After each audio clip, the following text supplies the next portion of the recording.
नमस्कार, मैं अजय साहू और आप देख रहे हैं शोरगुल टाइम्स।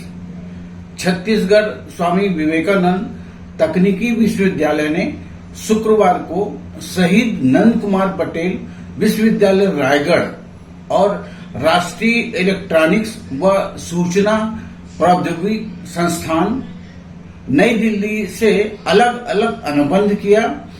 इसके तहत रायगढ़ विश्वविद्यालय के बीए, बीकॉम, बीएससी आदि के विद्यार्थी तकनीकी विश्वविद्यालय में संचालित बीटेक के विद्यार्थियों को कला या वाणिज्य पाठ्यक्रमों के किसी एक इलेक्ट्रॉनिक मेसन समेत अपनी रुचि के विषय पढ़ सकेंगे। वहीं रायगढ़ विश्वविद्यालय के नए भवन के लिए नक्शा बनाएगा। तकनीकी विश्वविद्यालय इस पर भी सहमति बनी। रायगढ़ विश्वविद्यालय के कुलपति प्रोफेसर ललित प्रकाश पटेरिया ने बताया कि विद्यार्थी जिस विषय की पढ़ाई करना चाहें तो रायगढ़ विश्वविद्यालय में पढ़ सकेंगे। इसके अलावा नाइलिट से हुए अनुबंध के तहत ग्रामीण और शहरी क्षेत्र में ट्रेनिंग प्रोग्राम और सर्टिफिकेशन कर सकेंगे। इसके तहत वर्चुअल लाइब्रेरी का उपयोग कर सकेंगे।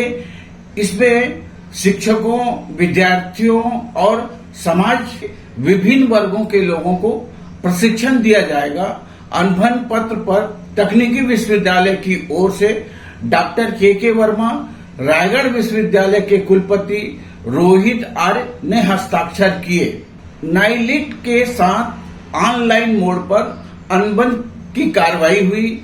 इस अवसर पर नाइलिट के निदेशक doctor Madan Mohan Tripathi, deputy registrar R K. Joshi online mode पर तथा रायगढ़ विश्वविद्यालय और तकनीकी विश्वविद्यालय के अफसर ऑफलाइन मोड पर जुड़े हुए थे।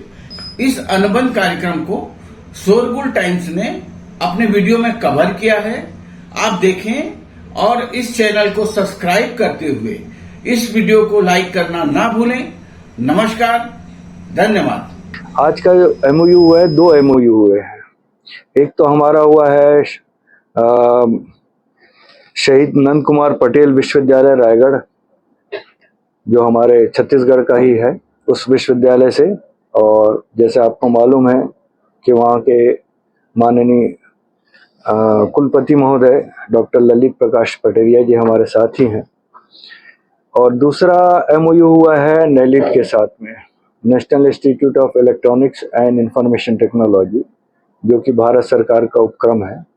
ये दोनों एमओयू हुए हैं। और एमओयू से जो आपका प्रश्न में था क्या नफ़ा और नुकसान, तो नुकसान तो मुझे नहीं दिख रहा है, लेकिन नफ़ा जरूर दिख रहा है। नफ़ा उसमें यह है कि जैसे नेलिट के साथ हम बात करते हैं, इलेक्ट्रॉनिक्स और आईटी के लिए ये बहुत काम करते हैं और हर जगह पे लेबोरेटरीज डेवलप करना, इक्विपमेंट देना, इवन आपके वर्चुअल लेबोरेटरीज प्रोवाइड करना, तो ये सारी चीज़ें ये हमारे कैंपस में करेंगे। और साथ ही साथ हम लोग जो हैं इनका एक्सेस और इनकी पहुंच विद्यार्थियों तक पहुंचाने के लिए हम लोग हमारे नेटवर्क का उपयोग करेंगे।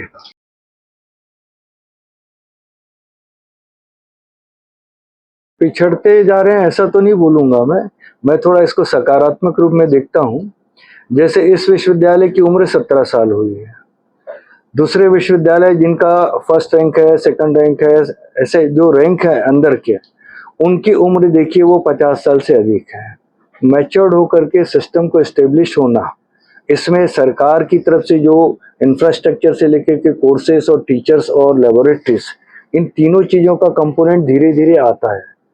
तो हम इसीलिए ये कहते हैं कि अभी निर्फ में जाने के लिए हमारे पास लेबोरेटरीज, फैकल्टीज और यूजीसी से रिकॉग्निशन, ऐसे कई सारे स्टेप हैं जिसको हमको पार करना है। फिर एक स्टेबल जगह पे आएंगे, तब फिर हम ये बोल सकेंगे और इच्छा रख सकेंगे कि हम भी इस रैंकिंग में आए। तो अभी हमारा ग्रेजुअल उस डायरेक्शन में चल रहा है। जहाँ तक इस यूनिवर्सिटी का सवाल है, उसी तरीके से जैसे रायगढ़ यूनिवर्सिटी का वो तो जस्ट शुरू हुआ है, लेकिन दिशा उसी दिशा में चल रही है। जैसे रैंकिंग में जब रैंकिंग होती है तो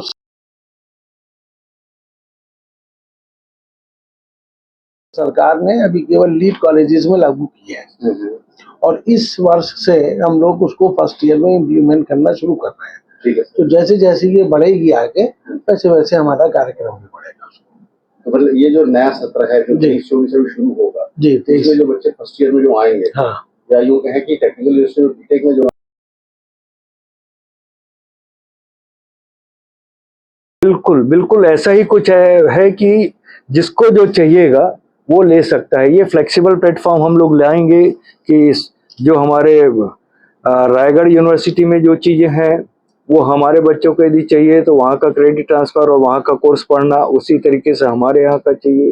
जो फिजिकल अपीयरेंस रहेगा कि हाइब्रिड मोड में रहेगा सर? ये समय की आवश्यकता के अनुसार, वैसे हम लोग शिक्षाविद हैं तो हम लोग बहुत क्लियर कट ओपिनियन रखते हैं और बहुत ही स्ट्रांगली इस बात को मानते हैं और कहते भी हैं कि ऑफलाइन मोड का कोई तोड़ नहीं है। वो 100% है मान लीजिए, तो ऑनलाइन जो है 80% 60% है। ऑनलाइन में क्या होता है, सामने जिन लोग शामिल हो रहे हैं उनकी मंशा कितनी है। यदि वो बहुत अटेंटिव है तो बहुत अच्छा हो जाता है। यदि वो लड़का अटेंटिव नहीं है, सिर्फ अटेंडेंस देने के लिए चालू कर दिया, तो आप उसके ऊपर कंट्रोल नहीं कर सकते। ऑफलाइन में आप डांट सकते हो, बोल सकते हो अरे ध्यान दो, ये करो, पूछ सकते हो। ऐसे बहुत सारी चीजें होती है। अभी जो है हम जो NSQF का है, भारत सरकार का जो स्किल डेवलपमेंट प्रोग्राम है, उसमें जो तकनीकी से रिलेटेड जो हम ज़्यादा अच्छे से कर सकते हैं, जिसका हमारे पास नेटवर्क है, पूरे पॉलिटेक्निक्स हैं, ITIs हैं, इंजीनियरिंग कॉलेजेस हैं, इनके लेबोरेटरी को लेते हुए और इस टाइप के स्किल जो ऑलरेडी हमारे पास है उस पर हम फोकस किए हैं। और धीरे धीरे बाकी भी जैसे सिलाई कढ़ाई महिलाओं के लिए चाहिए, वैसे में भी 2-4 हम ग्रुप के साथ मिल करके उसको डेवलप कर रहे हैं। हाँ, इसका एक क्लास है, 2 क्लास है। एक तो हम लोग क्या रिव्यू भी करेंगे और रिव्यू करने के बाद कौन कौन से पोर्शन को हम आगे बढ़ा सकते हैं और कौन कौन सी चीज़ों को और प्रोलिफरेट करके नई चीज़ों को ला सकते हैं। इन चीज़ों के लिए भी एक क्लास दिया हुआ है कि ये चीज़ें हर हमेशा हम लोग रिव्यू करते रहेंगे, नई चीज़ों को अडॉप्ट करते जाएंगे और जो चीज़ें हो गई हैं ज़्यादा उपयोग की नहीं है उसको डिस्कार्ड भी करते जाएंगे। सर कि NSQF जो है स्किल डेवलपमेंट भारत सरकार का जो बहुत बड़ा उपक्रम चल रहा है, एक उद्देश्य के साथ चल रहा है कि सारे लोगों को हम स्किलफुल बनाए पूरे देश में। उस मुहिम में भी हमारा विश्वविद्यालय SSR और अवार्डिंग बॉडी का स्टेटस प्राप्त कर लिया है और सामान्य पढ़ाने लिखाने और एग्ज़ाम कराने के अलावा हम समाज के सभी वर्गों के लिए अलग अलग किस्म की ट्रेनिंग और असेसिंग और उसको अवार्ड करना, जो सर्टिफिकेट हम अवार्ड करेंगे वो सेंट्रल गवर्नमेंट के असेसिंग बॉडी के रूप में सब जगह पूरे देश में मान्य रहेगा। और ऐसा ही कुछ अभी हम लोगों ने महासमुंद जिले के लिए भी किया है और जैसी ज़रूरत पड़ेगी अलग अलग जगह पे नेटवर्क हमारा बन गया है। तो इस तरीके से हमारा जो इलेक्ट्रॉनिक्स, कंप्यूटर साइंस और आने वाले समय में जो तकनीकी ज्ञान है और तकनीकी सपोर्ट है वो हमको नेलिट से मिलेगा, जो कि विद्यार्थियों के लिए सीधे सीधे रूप से अवेलेबल होगा। न सिर्फ विश्वविद्यालय के बल्कि विश्वविद्यालय से एफिलिएटेड जितने इंस्टीट्यूट हैं या यूं कहें छत्तीसगढ़ के सभी विद्यार्थियों के लिए वो उपलब्ध रहेगा। रायगढ़ यूनिवर्सिटी की क्या भूमिका रहेगी और CSUT की क्या भूमिका रहेगी, दोनों बाइफरकेट करके ये कर सकते हैं? हाँ, बाइफरकेट तो नहीं कहूँगा, मैं कहूँगा कि साथ ही साथ चल रहे हैं, क्योंकि वहाँ भी विद्यार्थी हैं यहाँ भी विद्यार्थी हैं। विषय अलग अलग है लेकिन अंततः उद्देश्य सबका एक है कि हमको स्किलफुल बनाना है। और आने वाले जो राष्ट्रीय शिक्षा नीति जो हमारी इम्प्लीमेंट हो रही है, जिसमें विद्यार्थियों को एक संपूर्ण व्यक्तित्व विकास के लिए हर विषय की जानकारी होनी चाहिए। इंजीनियरिंग कर रहा है तो उसको हिस्ट्री भी मालूम होना चाहिए, उसको आर्ट्स कॉमर्स भी चाहिए, पॉलिटिकल साइंस भी चाहिए। वैसे ही जो पॉलिटिकल साइंस कर रहा है, हिस्ट्री कर रहा है, उसको टेक्नोलॉजी का कैसा डेवलपमेंट हो रहा है, उसका क्या इफेक्ट हो रहा है, समाज पे कैसा हो रहा है।